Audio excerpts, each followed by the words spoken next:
Bonjour à chacune et à chacun. Comme on vient de vous le dire, c'est une nouvelle joie de vous retrouver dans ces activités de Facebook Live. Et comme nous reprenons nos activités, eh bien, j'aimerais débuter par une prière que je récite depuis plus de 45 ans et qui m'a permis de toujours bien débuter ma journée. Alors, comme on débute ensemble, si vous voulez vous associer à moi pour cette prière qui avait été composée par Saint François d'Assise et qui a été diffusée par le cardinal Sweden. Seigneur, dans le silence et la beauté de ce jour naissant, je viens te demander la paix, la sagesse, la force. Je veux regarder aujourd'hui le monde avec des yeux tout remplis d'amour, être patient, compréhensif, doux et sage, voir au-delà des apparences tes enfants comme tu les vois toi-même, et ainsi ne voir que le bien en chacun. Ferme mes oreilles à toute calomnie, garde ma langue de toute malveillance, que seules les pensées qui bénissent demeurent en mon esprit, que je sois si bienveillant, si joyeux, si doux, que tous ceux qui m'approchent sentent ta présence. Revêts-moi de ta beauté, Seigneur, et qu'au long de ce jour, je te révèle. Amen. Maintenant, comme vous pouvez le constater, je suis accompagné de mon ami Marc et que j'avais qualifié de chercheur de Dieu. Alors là, il y a eu une période de vacances, sans aucun doute que tu as continué à chercher, puis peut-être que tu as trouvé quelque chose. Alors, si tu as découvert quelque chose, bien, j'aimerais que tu nous en dises un mot ce matin. Oui, je vous dirais, M. Lachance, que, premièrement, pour vous rappeler, parce qu'on a effectivement dû faire face à l'imprévu, comme quoi même la technologie nous met des tests parfois. Et vous me disiez que cette prière-là, vous l'avez apprise, parce que moi, au début, quand vous le disiez, je pensais que c'était peut-être une inspiration, mais c'est quelque chose que vous avez appris, donc c'est une très belle prière pour commencer la journée, effectivement. Vous parlez de vacances, mais j'aurais envie de vous dire quelles vacances, parce que j'ai l'impression que ça a passé ou trop vite, ou en tout cas, j'ai l'impression qu'à certains niveaux, je pense que ça fait 6 mois qu'on ne s'est pas vu. Donc, mais enfin, vacances, c'est une vacance de nos rencontres. Mais il s'en est passé des choses, comme il s'en passe toujours dans notre vie. Et Audrey et moi, cet été, on a été bouleversés. Ah oui, on a vécu quelque chose de gros. Puis là, je ne veux pas entrer dans les détails parce que ça concerne un de nos enfants et bon, je pense qu'à un moment donné, on leur laisse leur vie privée aussi. Et on ne veut pas trop embarquer. Mais Audrey et moi, on était convaincus. Vous savez, quand on est des parents, on est des adultes, on est l'autorité, on est fort, on connaît des choses et on a l'impression qu'on a tout prévu. On a construit les bons murs, on a creusé les bonnes digues, on a établi les bonnes balises. Et là, on est safe. Et là, il s'est passé quelque chose où, un beau matin, on s'est réveillé, en tout cas moi je me suis réveillé, et le château de cartes s'est carrément affaissé. À tel point, M. Lachance, que c'était un samedi, et jusqu'au lundi midi, là, j'ai été sur le dos. J'avais l'impression que c'était une espèce de bouleversement. C'était, on va l'appeler comme ça, un deuil. Et on avait de la misère à l'accepter. On avait de la misère à passer au travers de ça parce qu'on se disait, oui, mais on avait prévu ça, oui, mais on avait dit ça, puis on avait fait ça, puis, tu sais, on a été des bons stratèges de penser à nos affaires, mais on avait oublié une chose. Il n'y a jamais de stratégie parfaite. C'est ça. Il y a toujours un imprévu. Quand on frotte à la réalité, il y a toujours un imprévu. Et là, après ça, ce qui est intéressant, c'est que moi, en tout cas, dans mon cœur, ce qui s'est passé, je ne peux pas parler pour Audrey, parce que je ne suis pas dans son cœur, il y a quelque chose qui s'est produit en moi où, de manière tout à fait, je ne l'ai pas demandé, je n'ai pas travaillé là-dessus, j'ai tout simplement passé à autre chose dans ma tête. Et l'acceptation s'est faite, et je me suis dit, bon, c'est la vie, on passe à d'autres choses, on passe à l'étape suivante, à tel point qu'à un moment donné, quelqu'un dans notre entourage qui l'a vraiment pas pris, puis qui en a eu un problème de santé qui a découlé de ça, tellement ça n'a pas passé. Puis là, moi, j'ai regardé ça, puis j'ai dit, ben voyons donc. C'est jamais ce qui nous arrive qui est grave, c'est de la façon dont on le prend. Ouais, c'est la réaction. Ça, c'est déterminant. peut-être que tu aurais eu avantage à ce moment-là de méditer la pensée de ce jour qui est diffusée, justement, dans la pensée qu'on diffuse, là. Mon enfant, ce qui paraît être une épreuve est toujours source de grâce et de bénédiction pour celui ou celle qui l'accueille. Accepte de la vivre en la remettant totalement entre les mains du Père. Tendrement, je t'aime. Mais je vais vous dire, cette journée-là, même si je l'avais eu, mais même si j'avais voulu aller, j'étais tellement décontenancé que j'ai même pas ouvert mon téléphone. C'est sûr que quand on est dans l'épreuve, c'est plus difficile. Mais ce que je constate, moi, ce que j'ai personnellement, là, ces derniers temps, j'ai eu tellement de confirmation de l'importance de la mission des choisis de Jésus sur le oui. C'est le oui à Dieu. Mais quand il dit le oui à Dieu, c'est dire oui aussi à toi-même tel que tu es. C'est dire oui aux autres tels qu'ils sont. C'est dire oui aux occasions, aux situations dans lesquelles tu te trouves. C'est dire oui à tout, en fait, tout ce qui se présente à toi.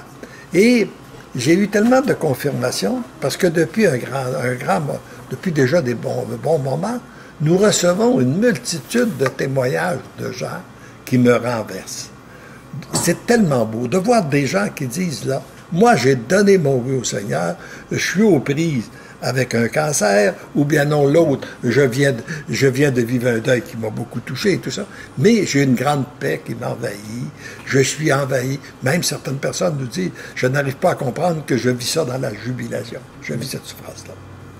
Puis ça, je reçois ça, on en reçoit comme ça des dizaines, des centaines de témoignages comme ça.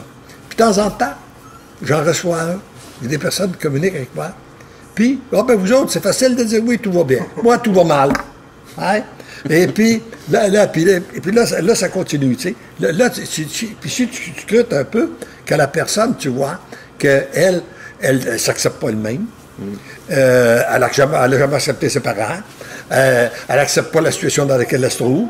Elle n'accepte pas ses voisins ne sont pas acceptables. La maison dans laquelle elle vit n'est pas vivable. Puis enfin, il y en a dans vécu continuellement. Alors, on dirait que la personne qui refuse, elle attire à elle une multitude de malheurs. Alors que la personne qui accueille attire à elle une multitude de bonheur. Ça, c'est qu'est-ce que je comprends de plus en plus. Et on n'a pas le pouvoir de changer la réaction de la personne. Tu sais, ça se passe à l'intérieur. Ça se passe à l'intérieur de nous, puis même on a besoin de l'aide de Dieu pour nous aider. Mais plus on va s'approcher, par exemple, de Dieu, plus on met notre confiance en lui, bien plus ça nous permet de regarder les événements avec des yeux différents. Oui. Ça, c'est sûr qu'on n'a pas le pouvoir sur les autres. Puis ça, en vieillissant, quand on a des enfants, surtout, on s'en aperçoit pas mal à tous les jours à un certain stade. Quand ça franchit ce qu'on appelle l'adolescence, on se rend compte que le pouvoir, là, on n'en a pas beaucoup. Par contre, ce que j'ai aussi remarqué dans ces semaines-là, parce qu'on fait toujours un peu d'introspection. Bon, l'été, il y a quelque chose de... J'allais dire magique, mais c'est pas le mot que je cherche. Il y a quelque chose de particulier avec l'été. C'est un temps où, je ne sais pas, dans la splendeur du matin, la chaleur et la splendeur du matin, on a une contemplation plus facile. Et j'ai fait un peu d'introspection, naturellement, on en fait toujours un peu. Moi, je me lève toujours le premier à la maison, donc c'est une déformation d'aller regarder un peu à quoi la journée va ressembler. Je fais ma tasse de thé, je commence à regarder mes nouvelles. Et là, je me disais, tu sais, tu te poses des questions des fois dans la vie. Puis, pourquoi telle affaire n'est pas arrivée à tel moment? Pourquoi? Puis là, tu essaies de refaire des choses. Et là, je me suis rendu compte que très souvent, c'est ce qu'on dégage. Quand on est dans un état où on est bien, on va bien, on est positif, on a une attitude, je ne sais pas, il y a quelque chose qui fait en sorte qu'on va aller accrocher plus le monde. Tandis que si tu sors de chez vous, puis là, t'es marabout, puis tu décides d'engueuler un, puis de donner un coup de poing dans la porte de l'autre, puis ça va mal, puis ça, c'est ci, puis ça, c'est ça. Tu sais, je voyais une personne l'autre jour au magasin, puis la dame, écoutez, ça valait... J'aurais dû le filmer, mais ça aurait été indécent. Elle retourne un produit, et c'est passé la date qu'elle peut avoir un remboursement. La commis lui dit, je vais vous le faire en exception, mais la dame continue à chialer. Puis là, elle s'ostinait sur la méthode de remboursement. Et là, elle voulait s'ostiner. Puis là, à un moment donné, moi, j'étais là, puis je disais, mais écoute, là, t'as eu ce que tu voulais, dis merci, sois heureuse, puis va-t'en. Mais non, elle était tellement crinquée, là. Ça aurait dû se faire avant, ça n'a pas... Il y a toujours... Mais en fait, c'est que... Moi, je pense que là, de ce côté-là, les gens sont le miroir de nous-mêmes. Vous voulez dire les gens qui sont devant nous? Oui. Okay. Ils sont le miroir de nous-mêmes. Puis, je disais, si tu t'observes, par exemple, prends un matin que tu te lèves, puis tu es de bonne humeur, tu es en paix avec toi, puis tout ça, tu vas rencontrer des gens de bonne humeur, des gens qui sont en paix, qui t'apportent des choses. Un matin, tu te lèves, puis tu es de méchante humeur. Ça va pas bien. Ça va pas bien. Tu vas rencontrer des gens qui sont agressifs. Et puis, souvent, les gens nous reflètent ce que nous sommes. Oui. Alors, ce qu'on trouve ce qu'on déplore, moi, je dirais, ce qu'on aime des gens, on doit le regarder puis dire, ben, c'est peut-être le miroir de qu'est-ce que je dégage aujourd'hui. Mais ce que j'aime pas, c'est peut-être le miroir de ce que je suis aussi aujourd'hui, ce que je reflète aujourd'hui. Alors, d'où l'importance d'établir une bonne relation. Et c'est pour ça que la relation que tu établis au début de la journée, j'ai commencé par une prière, pour une relation avec Dieu, bien, ça nous permet de vivre dans l'abandon, la confiance, avoir un pas de plus. Puis ça, c'est à refaire continuellement. C'est jamais réellement... c'est jamais fini. Je pense tant qu'on va être sur la Terre, en tout cas, on a des petits pas à faire de ce côté-là. Oui, puis vous soulevez un point quand vous parlez. Je trouve ça intéressant parce que vous touchez une de mes valeurs profondes, les relations humaines. Je pense qu'on n'investit jamais assez dans les relations humaines. Le sourire, le bonjour, la gentillesse, rendre un service, avoir de l'entre-gens. On n'a pas idée de ce que ça peut faire pour les gens. Et ça, dans notre société, on est très techno, hein? On est souvent sur la petite machine là qu'on nommera pas et ça nous déconnecte des gens. Et ça, moi, je le remarque souvent.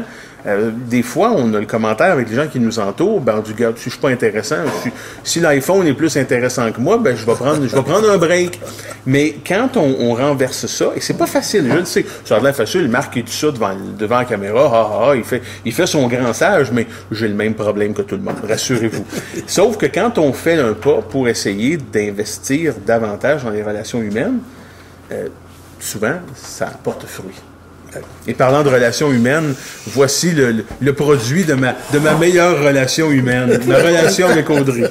Le produit est en avant de toi, là. Les trois sont là ce matin. Ben, c'est d'abord et avant tout l'union qu'on a ensemble. Oui, effectivement. Bref, bonjour tout le monde. Ça fait longtemps que vous n'êtes pas vus. Ben oui, on dirait, hein, ça ressemble quasiment à ça. Bonjour tout le monde. Bon retour de ces super vacances estivales, effectivement. On a beaucoup de gens qui nous disent bonjour, qui nous saluent, qui sont heureux de nous revoir. On a Landry-Michel Bécono qui nous demande notre adresse pour nous écrire. Donc, c'est simple. Vous avez tout simplement à vous rendre sur le site de la Fondation, donc fcdj.org, et vous allez trouver à cet endroit-là toutes les différentes manières que vous pouvez communiquer avec nous, que ce soit par téléphone, courriel ou adresse postale même, c'est possible. Donc, fcdj.org. Excusez, c'est encore les vacances estivales. Hein? Les enfants ne sont pas de retour à l'école encore. Bref, nous sommes une famille unie dans tout. Et les enfants aiment beaucoup voir Monsieur Lachance. Oui, donc on en profite pour venir les visiter. Quand on leur dit qu'on s'en va voir Monsieur Lachance, si les enfants peuvent pas venir, c'est un désastre. Oui. Ceci étant dit, donc oui, bon, c'est sûr que bon, par rapport à ce qu'on a vécu cet été, moi, ce que j'ai réalisé personnellement, c'est qu'il fallait absolument lâcher prise. Absolument lâcher prise. Fallait faire confiance aux valeurs que nous avons inculquées. Fallait faire confiance au jugement aussi. Et remettre ça vraiment entre les mains du Seigneur. Puis de dire, OK, c'est quoi? Ça a toujours bien été depuis le début. Ça va continuer à bien aller. Et ça fait partie de la vie. Ça fait partie de la vie. Donc, ça a été vraiment, nous, ça a été ça notre imprévu. Et de réaliser que, comme vous dites, on est le miroir. Tu sais, les gens sont notre miroir. Puis, tout dépendamment de la manière que nous, on accueille la situation, ça va se refléter dans notre entourage. Puis, une fois qu'on a constaté ça, qu'on est redescendu un peu là, de nuage de panique. Ben, dans mon cas, que je me suis relevé parce que je suis tombé sur le dos. Oui, tantôt, c'est ça. Bref, en tout cas, une fois qu'on est revenu à l'horizontale, à la verticale, là, tous les deux, là, puis qu'on était correct, on a remis ça en perspective, puis on s'est dit, sais-tu quoi, c'est correct, ça fait partie de grandir, puis ça lui appartient, puis ça appartient, tu sais, toutes les situations appartiennent. Ah, ça, c'est un autre sujet, ça.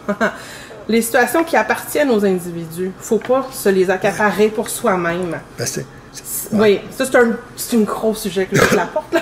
Mais effectivement, ce qu'une personne vit, c'est cette personne-là qui la vit. C'est un fondamental. Oui. Et trop souvent, les gens, on porte les autres. Surtout, par exemple, je pense au moment face à leurs enfants, mais on peut le porter par des étrangers aussi. Et moi, je crois que le Seigneur nous donne toutes les grâces dont nous avons besoin pour la situation qui est la nôtre. Mais on n'a pas les grâces pour porter les souffrances de tout le monde, des autres. Non. Puis chaque personne a besoin de vivre sa souffrance aussi à elle-même pour parfois découvrir d'autres choses, découvrir d'autres valeurs. Oui. Alors, on n'a pas à la porter, on a à l'accompagner, l'aimer, prier pour elle, mais on n'a pas à le porter. Non. Mais si vous savez... C'est ça qui fait la différence entre les deux. Là. Puis c'est important que les gens distinguent. Est-ce que c'est ma souffrance à moi que je porte sur mes épaules ou est-ce que c'est la souffrance des autres? C'est ça. Mais moi, je vous dirais, là, M. Lachance, ça m'a frappé de constater, puis c'est la première fois de ma vie que je peux dire que je le constate comme ça, le poids et le caractère destructeur de ce que quelqu'un qui prend la souffrance qui n'est pas la sienne, puis qui décide de s'accabler de ça, là. J'ai vu la personne dans notre entourage là, qui l'a pris tellement personnel, là, puis j'ai dit, mais voyons donc. Ah ouais. Tu sais, on t'a quasiment envie de dire, prends sur toi, là, puis fais d'autres choses, mais c'est pas facile, là. Non, c'est pas. Puis c'est pas nous qui sommes les sauveurs. Non. Non. Oh, non. Alors, quand on comprend que c'est pas nous qui sommes les sauveurs, on peut accompagner les autres, les prier pour eux, les aimer, mais il y a un bout qu'on ne peut pas faire. Puis il y a un bout qui appartient à chaque personne. Puis c'est souvent quand on lui laisse aussi, je regarde par exemple quand il s'agit de nos enfants et tout ça, c'est quand on leur laisse le poids de leur souffrance qui avance beaucoup plus vite que si les parents les portent. Oui. Je ne sais pas pour Audrey, mais moi, je me suis rendu compte cet été avec force que je ne suis qu'un faible maillon. Ben, faible peut-être pas, mais en fait, d'un maillon. OK, on va s'entendre sur un maillon. Un maillon dans la chaîne. Et t'as beau vouloir être la chaîne au complet, puis t'as beau penser que t'es le concepteur de la chaîne, t'es un maillon. Donc, ce qu'il y a à ta gauche, tu contrôles pas, puis ce qu'il y a à ta droite, tu le contrôles pas. Alors, à un moment donné, tu dis, bon, ben, gars, mon maillon va rester solide, en espérant que la chaîne va suivre. Oui, oui. C'est de même pareil. Tu parles, tu as le contrôle de ce que tu dis, mais tu n'as pas le contrôle de ce que je pense. Quand tu parles, tu n'as pas le contrôle de ce qu'Audrey pense, non plus en t'écoutant. Non, ça, je m'en rends compte que j'ai pas le contrôle de ce qu'elle pense. On n'a pas ces contrôles. On n'a pas ces contrôles-là. Alors, donc... J'ai tendance à penser que ça va mieux quand tu es d'accord avec moi, mais bon. C'est sûr. On la caméra non plus. Non, c'est ça. On a un commentaire d'Angèle ici que je trouve intéressant à lire. Elle dit « Ce n'est pas tout ou rien. Nous pouvons vivre les tempêtes avec calme si nous accueillons et avons confiance à Dieu. Mais c'est pas parce qu'il y a l'accueil que les tempêtes partent. Non, non. Comme la parabole des apôtres dans la barque avec Jésus. Ce passage m'aide pour les tribulations. J'ai reçu une parole tout à l'heure. Isaïe 30-26, le Seigneur pansera la blessure de son peuple et guérira la trace des coups reçus. Vous voyez, beaucoup sont miroirs de nos blessures que Dieu veut guérir, mais aussi pour nous édifier comme la patience, accueil, etc. Je dis tout cela pour pas tomber non plus culpabiliser s'il y a des combats autour de nous. C'est ça, c'est juste. Oui. Donc, merci beaucoup pour votre commentaire, Angèle. On adore vous lire comme ça ici en direct. Donc, ça a été effectivement, parce que je vois le temps avancer, ça a été effectivement un été, l'été n'est pas terminé, il reste encore quelques belles semaines. C'est ça, on va en profiter pleinement. Mais ça a été un épisode choc, mais souvent, puis c'est peut-être un peu sadomasochiste de dire ça, là, mais on a quasiment besoin de ça. Ben, il faut pour grandir. Pour nous ramener, pour évoluer. Pour nous ramener dans... Tu sais, je veux pas avoir l'air de quelqu'un qui aime se flageller, là, mais on a besoin de ça. Puis ça nous ramène à notre caractère humain. On n'est pas parfait, on est perfectible et on contrôle pas. Non. J'aime bien le... Oui, allez-y. Puis il y a des choses qu'on ne peut pas comprendre non plus. Non. Il y a des choses qui nous dépassent. Et quand on vit dans une souffrance, généralement, on la comprend juste beaucoup plus tard. C'est beaucoup plus tard, des années plus tard, qu'on se rend compte, on dit, regarde ça, ça me paraissait être une catastrophe, mais sais-tu que finalement, Des fois, c'est une bénédiction. ce fut la meilleure chose qui m'est arrivée. Oui. Hein?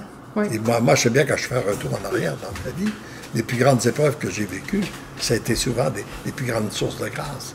Alors donc, mais il y a un point aussi que j'aime dire, puis j'aime répéter, parce que là, tu demandais pourquoi. Il y a des fois que c'est peut-être bon d'essayer de comprendre un petit peu, mais il y a un bout là. Moi, souvent, quand je vivais une période difficile pendant longtemps, je posais des pourquoi au Seigneur. Pourquoi que ça m'arrive? Parce que, il me semble que je suis un bon garçon. Je te prie, fais ci, je fais ça. Pourquoi? Et je me suis aperçu que dans mon pourquoi, il y avait un petit reproche que je faisais au Seigneur. Alors, j'ai décidé depuis déjà nombre d'années, je ne pose plus de pourquoi au Seigneur. J'ai dit au Seigneur, devant une épreuve, puis ça change tout le comportement, ça nous permet de pouvoir l'accueillir. Seigneur, ouvre mes yeux, ouvre mes oreilles, ouvre mon intelligence, ouvre mon esprit, ouvre mon cœur, afin que je puisse bénéficier de cette situation-là qui m'arrive que je ne comprends pas. Oui. Hein? Oui. J'ai un autre commentaire d'Angèle que j'apprécie beaucoup, en passant. Prendre le fardeau de l'autre et prendre la place à Dieu. Et moi, ce que j'ai trouvé tellement particulier dans ce qu'on a vécu, c'est que je croyais avoir tout contrôlé, tous les facteurs, tous les éléments, etc. Et ça s'est quand même produit. Et ça m'a fait penser à, pour ceux qui, on est beaucoup dans les dinosaures là, de ce temps-ci, là, le parc jurassique, là. Un moment donné, c'est des gens qui reproduisent des dinosaures. Et ils pensent qu'ils ont réussi à tout contrôler, ils ont le contrôle de l'espèce, c'est eux qui contrôlent la reproduction, etc. Mais la nature a trouvé une manière de se reproduire parce que c'était leur volonté. Et l'homme a essayé de jouer à Dieu et ça n'a pas fonctionné, la nature a trouvé une manière. Puis j'ai un peu l'impression que c'est ce qu'on a essayé de faire en tant que parents. On essaie de tout contrôler, de rendre l'environnement le plus sécuritaire possible et tout, puis on se pense hop parce qu'on se dit ah nous c'est des affaires comme ça arrive juste aux autres. Ça nous arrivera pas à nous autres, non. Non, tu sais la nature trouve une manière, puis et voilà. Fait qu'à ce moment-là, il y a eu beaucoup de lâcher prise, puis de réaliser que c'est pas notre volonté qui doit s'accomplir, mais bien celle du Seigneur. Puis c'est aussi la volonté d'un être qui est en train de devenir un adulte là. C'est plus un enfant de 5 ans. Là. Dans le sens où, nous, notre rôle, c'est de les accompagner pour qu'eux-mêmes aient les outils pour faire face aux propres imprévus qu'ils vont avoir dans leur vie. Ouais, okay? Ouais, c'est ça. C'est ça, c'est bien dit, c'est facile à dire. Puis ça a l'air tellement de couler de source, là. Ouais. Rassurez-vous, hein. Il y a eu un mois de cogitation il y a 3-4 semaines, là. si Kevin avait été dans la maison et filmé, là, ça aurait pas coulé de source comme correct. ça. C'est correct. Ben, c'est ça. Oui. Alors, c'est qu'on le voit juste par après.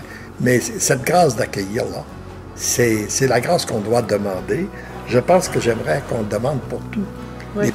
Toutes les personnes qui vont nous écouter, qui vont vivre sur ce Facebook Live-là, qui puissent découvrir qu'à travers leur souffrance, leurs difficultés, il y a une source de grâce, dans la mesure où on l'accueille. Comme on vit une période là, où il y a de la pluie qui tombe. Bien, oui. La pluie qui tombe sur le sol le rend fécond. Il y a la pluie qui pénètre le sol. Ça, c'est une souffrance qui est accueillie.